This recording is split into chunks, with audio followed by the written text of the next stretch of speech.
News Maharashtra K9 आवाज जनतेचा। देहूरोड शहरातील शिवसेना, राष्ट्रवादी, मनसे, पीपल्स रिपब्लिकन पक्ष अध्यक्षांचा मावळ मतदारसंघातील अपक्ष व सर्वपक्षीय उमेदवार बापूसाहेब भेगडे यांना आज देहूरोड इथं घेतलेल्या पत्रकार परिषदेत जाहीर पाठिंबा केला। या पत्रकार परिषदेत मावळ शिवसेना समन्वयक रमेश जाधव, शिवसेना बाळासाहेब ठाकरे गट सुनंद दावडे, राष्ट्रवादी शरद पवार, काँग्रेसचे मिकी कोचर, भाजपा देवरोड शहर अध्यक्ष लहू मामा शेलार, मनसे नेते मोजदास, पीपल रिपब्लिकन पक्षाचे अध्यक्ष अरुण जगताप यांनी मावळच्या सर्वांगीण विकासासाठी, विशेषतः देहूरोडच्या विकासासाठी मावळ मतदारसंघातील बापू हेगडे यांचा विश्वास व्यक्त करून त्यांना प्रचंड बहुमतांनी निवडून आणण्याचा निर्धार पत्रकार परिषदेत व्यक्त केला। यावेळी भाजपा नेते रघुवीर शेलार व देहूरोड कॅन्टोन्मेंट बोर्डाचे प्रशासक ॲडव्होकेट कैलास पानसरे यांनी मत व्यक्त करून पत्रकारांनी विचारलेल्या प्रश्नाचे समर्पक उत्तर दिले। कैलास गोरवे यांनी प्रास्ताविक केले, संजय पिंजन यांनी सूत्रसंचालन केले, बाळासाहेब झिंजाड यांनी आभार मानले। न्यूज महाराष्ट्र K9 आवाज जनतेचा। सर्वप्रथम आपणा सर्वांना नमस्कार। आणि या येणाऱ्या 20 तारखेला ज्या महाराष्ट्र राज्याच्या विधानसभेच्या निवडणुका होत आहेत, या निमित्तानं देहूरोड शहर सर्वपक्षीय प्रेस या ठिकाणी सुरू आहे। आणि मावळ तालुक्यामध्ये एक मावळ पॅटर्न खरं तर राज्यभर नव्हे तर देशभर ज्याची युवकांमध्ये आणि सर्वच राज्यकर्त्यांमध्ये एक चर्चा आहे, असा एक मावळ पॅटर्न की ज्यामध्ये देशात आणि मावळ तालुक्यात पहिल्यांदाच भारतीय जनता पार्टी आणि काँग्रेस, बाकी इतर पक्ष अनेकदा एकत्र आले, वेगळं वेगळं काम केलं, पण पहिल्यांदा असं घडतं की भारतीय जनता पार्टी आणि काँग्रेस हे पक्ष एकत्र येऊन एखाद्या उमेदवाराच्या पाठीमागं, आणि उमेदवार बापूसाहेब जयवंतराव भेगडे असले, परंतु ते नाव आणि बापूसाहेब जयवंतराव भेगडे असले तरी त्यांचा एक विचार हा सर्वपक्षीय अध्यक्ष निकाल बापूसाहेबांनी स्वतः मुलाखत दिली की ते एक विचारासाठी काम करतायत। या तालुक्याला खऱ्या अर्थानं वारकरी संप्रदायाचा वारसा आहे, खऱ्या अर्थानं छत्रपती शिवाजी महाराजांचा वारसा आहे। मावळ तालुका मावळे या नावाने आम्ही ओळखलं जातो आहे। या ठिकाणी तरुणांना एक राष्ट्रीय स्वयंसेवक असेल, गोवा मुक्तीचा संग्राम असेल, किंवा या ठिकाणी जे काही वारकरी संप्रदायाच्या माध्यमातून अध्यात्माचं काम चालतं आहे, यासाठी काम करणारे तरुण आणि ज्येष्ठ यांचा एक आदर्श आहे। अशा या आदर्श तालुक्यामध्ये गेल्या 60-70 वर्षामध्ये अनेक आमदार झाले आणि त्यांच्या नेतृत्वामध्ये पक्षाचा कुठलाही आमदार झाला, पण आमदार झाल्यानंतर कृष्णराव भेगडे साहेब सांगायचे, किंवा या ठिकाणी नटूभाऊ भेगडे साहेब असतील, बाळाभाऊ भेगडे असतील, दिगंबरदादा भेगडे असतील, बापनासाहेब असतील, सातकर साहेब असतील, डोरेताई असतील, यासारख्या येऊंडो रामभाऊ माळगे देखील या ठिकाणी आपल्या आमदार म्हणून काम केलं। या सगळ्या नेत्यांनी तालुक्याचे नेहमी सांगितलं की 80% समाजकारण आणि 20% राजकारण करायचं, पण गेल्या 5 वर्षामध्ये त्याच्या विपरीत घडलं की 100% राजकारण करण्याचं काम या ठिकाणी झालं। आणि त्यामुळं खऱ्या अर्थानं हे सर्वच पक्षातले नेते आणि कार्यकर्ते हे या ठिकाणी एकत्र येऊन एक चांगला विचार, आणि खरं तर मावळ तालुक्याची परंपरा की 10 वर्षांनी परिवर्तन होतं, 10 वर्षांनी रोष येतो, पण इथं 5च वर्षामध्ये आला आहे। यामध्ये तुम्ही सगळ्यांनी ओळखून घ्या की जनतेच्या मनात काय, नेत्यांच्या मनात जरी असला, आणि नेते सर्व स्टेजवर बसले। परवा आमच्या विद्यमान आमदारांनी एक स्टेटमेंट केलं की तिकडे 400 नेते असतील, तर नेत्यांच्या महिला मात्र माझ्याबरोबर आहेत, त्यांच्या बायका मला मतदान करतील। तर मी खरं तर या गोष्टीचा निषेध करतो की आम्ही ज्या पत्नीला आमच्या 7 जन्माचं एकमेकाला वचन दिलं आहे, सप्तपदीचं फेरे घेऊन आम्ही एकमेकाला वचन दिलं आहे, आणि आमच्याबद्दल किंवा आमच्या हिंदू धर्मामध्ये ही जी चांगली परंपरा आहे, इतरही धर्मात आहे, ही परंपरा खोडून तुम्ही जर असं म्हणता की त्यांच्या नेत्यांच्या बायका आमच्याबरोबर आहेत, तर खरंच दाखवा आमच्यातल्या कोणाच्या बायका त्यांच्याबरोबर आहेत। हे असं बोलणं आणि कुठंतरी एक समाजामध्ये महिलांबद्दल चुकीचं विधान करणं हे त्यांना शोभत नाही। त्यांच्या या विधानाचा मी खरं तर निषेध व्यक्त करतो, कारण की ते युवक आहेत, पण युवाच्या भावामध्ये ते मगाशी आमच्या कैलासांनी पण सांगितलं की ते आपली पातळी, काला बापूसाहेबांनी पण सांगितलं की आपली एक पातळी असे, मी नगरसेवक आहे, शहराचा नेता आहे, शहरापर्यंत बोललं पाहिजे, पण ते काय कुणाशी बोलतील, कधी शरदचंद्र पवार साहेबांना बोलतील, कधी आमच्या देवेंद्रीबद्दल बोलतील, कधी मोदींजीबद्दल बोलतील, तर असं चालत नाही। त्यामुळं शेवटी आम्ही कार्यकर्ते आहोत, संयमी कार्यकर्ते आहोत, संघाच्या कुशीतनं शिकलेले कार्यकर्ते आहोत, आम्ही आमच्या पातळीवरती बोलतो। पण त्यांनी जर असं काही चुकीचं आमच्या नेत्यांबद्दल आणि कार्यकर्त्यांच्या महिलांबद्दल बोललं असेल तर त्यांचं हे विधान चुकीचं आहे। खरं तर त्यांनी याबद्दल जाहीर या महिलांची आणि कार्यकर्त्यांची माफी देखील मागितली पाहिजे, अशी माझी मागणी आहे. आणि अजून एक महत्त्वाचा विषय सांगायचा राहिला की तुम्ही देवरोडच्या विषयाबद्दल आता इथं विकास कामांबद्दल सांगितलं. मावळ तालुक्यामध्ये देखील विकास कामांची 4,000 कोटी, कोणी 4,600 कोटींची कामं सांगतं आहे. पण आपण या ठिकाणी आम्ही तर कार्यकर्ते म्हणून संपूर्ण मावळमध्ये फिरतो आहे, पण आपण देखील पत्रकार आहात. आपल्याला देखील कुठेही थोडी सोयी वाजली तर कळतं, कुठं काही कमी झालं तर कळतं, जास्त झालं तर कळतं की खऱ्या अर्थाने 4,000 कोटी या मावळामध्ये आलेत का, हे तुमचे CCTV कॅमेरा लावून तुम्ही एकदा चौकशी करा. आणि मग जर 4,000 कोटी नुसते कागदावरती आलेत तर खरं 10 लाखाचं काम असेल आणि त्याला 40 लाख रुपये खर्च दाखवला असेल, किंवा 1 कोटीचं काम असेल आणि त्याला 4 कोटी खर्च दाखवला असेल, तर हे वरचे पैसे जे 25%, 30%, 40% पैसे गेले कुठं, याचा देखील विचार खऱ्या अर्थानं आमच्या जनतेचे पैसे आहेत. हे महाराष्ट्र राज्याला दिलेल्या टॅक्सचा पैसा आहे, कामगारांच्या टॅक्समधनं जमा झालेला पैसा आहे, व्यापाऱ्यांच्या टॅक्समधनं जमा झालेला पैसा आहे. आणि हा खोटे आकडे, जनतेला खोटे आकडे सांगायचे. आणि गाव पातळीवर जर पाहिलं तर आमच्या शिरवाडीचा येणारा रस्ता असेल, आमचा बेगडवाडी ते शिरवाडीचा रस्ता अतिशय दुरावस्था आहे. आमच्या स्मशानभूमीचा रस्ता अतिशय दुरावस्था आहे. गेल्या 5 वर्षामध्ये आमचं कॅन्टोन्मेंटचं इलेक्शन ड्यू झाल्यानंतर कॅन्टोन्मेंटकडे थोडी आर्थिक परिस्थिती अडचणीची आहे. GST बंद झाला आणि या सगळ्यामध्ये, पण त्यामध्ये बाळाभाऊ बेगडे हे ज्यावेळेस आमदार होते आणि खासदार बारणे साहेब असतील, खरं तर बाळाभाऊ बेगडे यांच्या माध्यमातून देवेंद्रजींनी एक नवीन पायंडा या राज्यामध्ये सुरू केला की सगळ्याच कॅन्टोन्मेंट बोर्डाला दरवर्षी 5 कोटी रुपये द्यायचे. त्यातले पहिल्या टप्प्यातले 5 कोटी रुपये बाळाभाऊ बेगडे यांच्या शेवटच्या इलेक्शनच्या वेळेस आपल्या देवरोड शहरासाठी आले. आणि खऱ्या अर्थानं सर्व नगरसेवकांनी, त्यावेळेस सर्वपक्षीय नगरसेवक होते, काँग्रेसचे 2 नगरसेवक होते, भाजपचे 5 नगरसेवक होते, पण यांनी सगळ्यांनी ठरवलं की शहराचं एक चांगलं काम करायचं असेल तर सिद्धिविनायक नगरीच्या पाण्याचा प्रश्न मोठा आहे आणि सगळ्यांनी तो एकमुखी फंड सिद्धिविनायक नगरीच्या पाण्याच्या लाईनसाठी दिला. परंतु काही कारणास्तव ती लाईन या ठिकाणी नंतरच्या काळात आर्मीने परमिशन नाही दिली, त्याची NOC मिळाली नाही.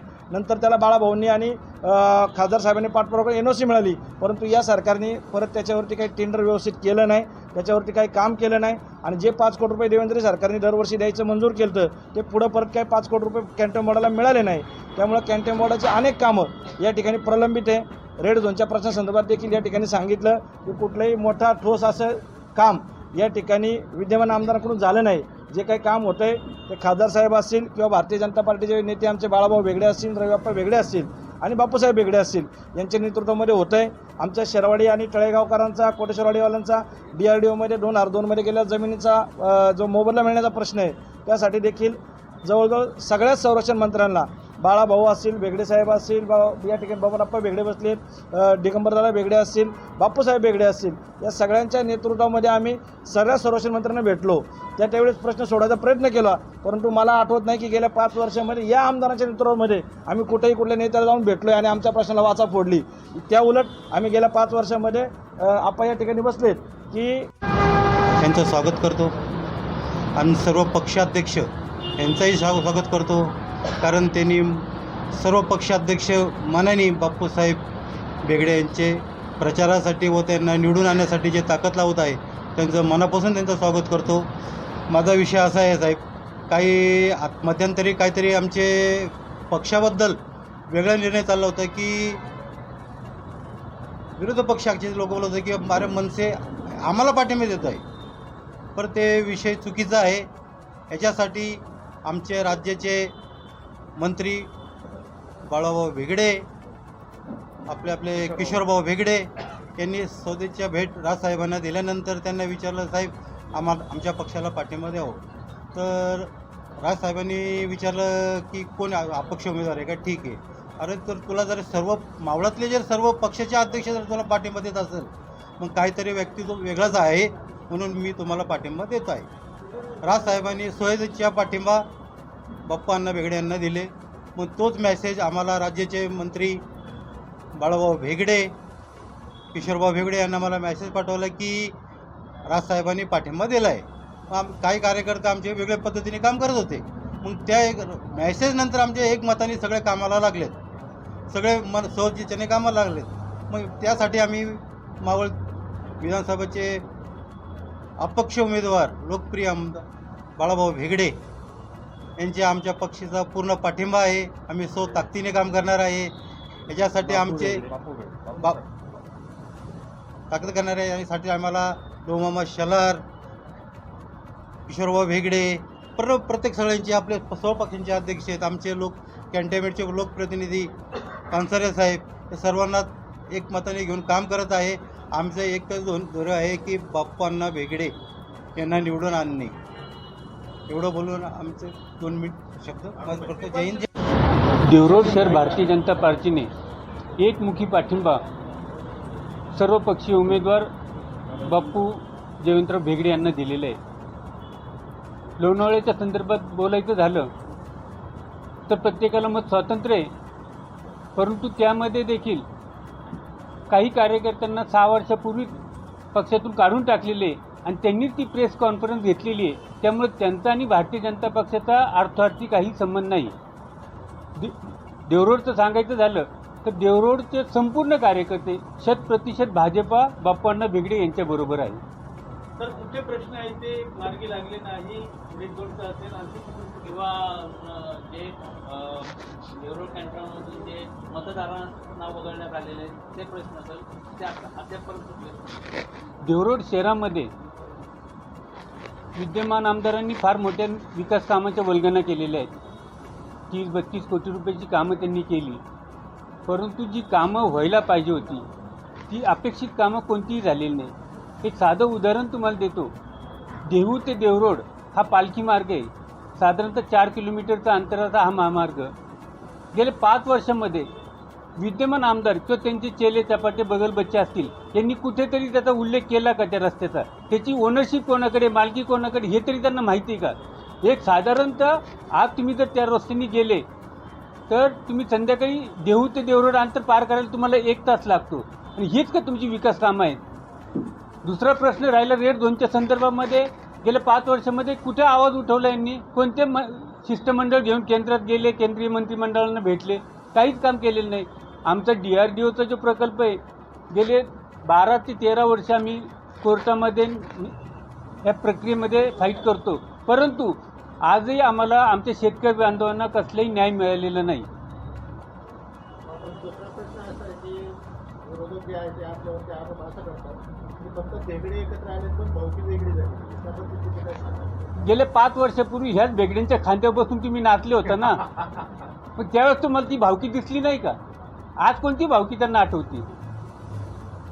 फक्त एक निवडणुकीचा हा मुद्दा आहे. गावकी भावकीचं हे राजकारण नाही. हा मावळ तालुक्याला एक चांगले दिशादर्शक काम करण्यासाठी सर्वपक्षीय नेत्यांनी बाप्पांना एक उमेदवार म्हणून आपल्या समोर आणलेलं आहे.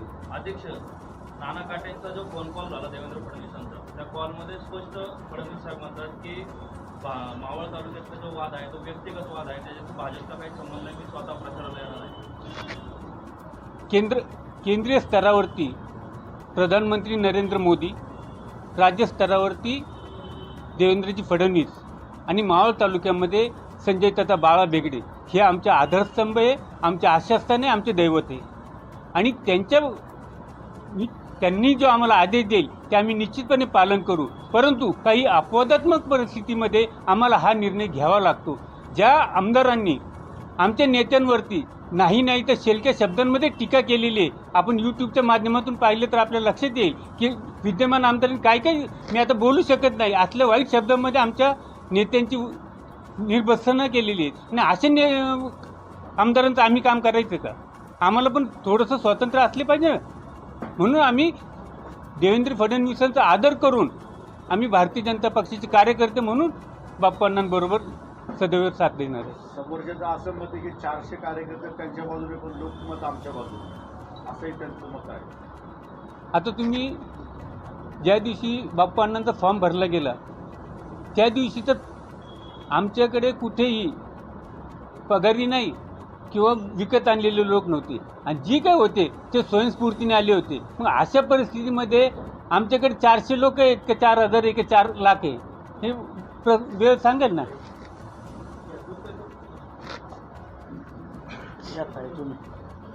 मावळ तालुक्याच्या विधानसभा होऊ गेल्या इलेक्शनच्या संदर्भामध्ये अपक्ष उमेदवार बाप्पांना भेगडे आणि त्यांना सपोर्ट देण्यासाठी सर्वच पक्ष त्यांच्या पाठीशी राहून त्यांना संबोधित करतात.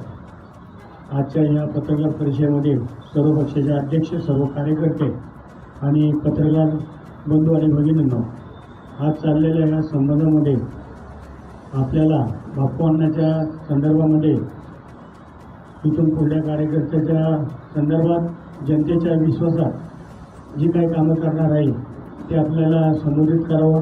आपण सर्वजण इथं आलात. मी तुमचं अपक्ष उमेदवार बाप्पांना भेगडे यांच्या वतीनं सर्वांचं स्वागत करतो. थांबतो. जय हिंद, जय महाराष्ट्र.